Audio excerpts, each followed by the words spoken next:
에도 도심학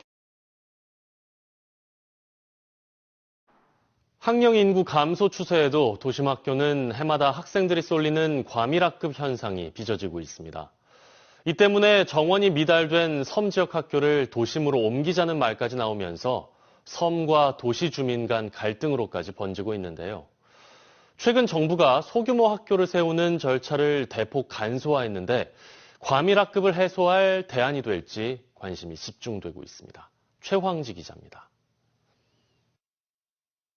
인구가 지속적으로 유입되고 있는 여수의 웅천지구. 초등학교는 3곳이지만 중학교는 웅천중이 유일합니다.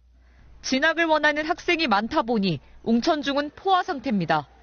올해 한 학급당 학생 수는 28.5명, 교육부의 과밀학급 기준을 넘었습니다.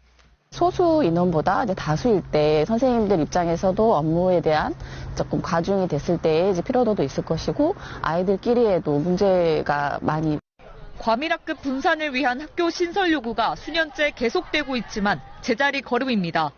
정원이 미달된 섬 지역 학교를 도심으로 옮기자는 논의는 섬과 도시 간 갈등으로 번지면서 무산됐습니다. 신설 중학교가 하나 생겨야 된다고 한 지가 좀 오래됐어요. 하지만 이제 그거는 어렵다 보니까 이제 안 되면 저희가 이전이라도 시켜달라 이거를 되게 오랫동안 몇 년 동안 얘기를 했었는데 타 지역에서도 신도심 학교 신설에 대한 요구가 이어지고 있습니다.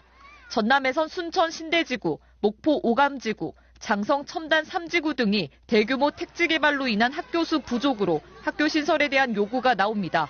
이 같은 문제점을 인식한 교육부도 신도시 학교 설립을 위한 중앙투자심사 절차를 간소화하는 안을 지난 4월부터 시행하고 있습니다.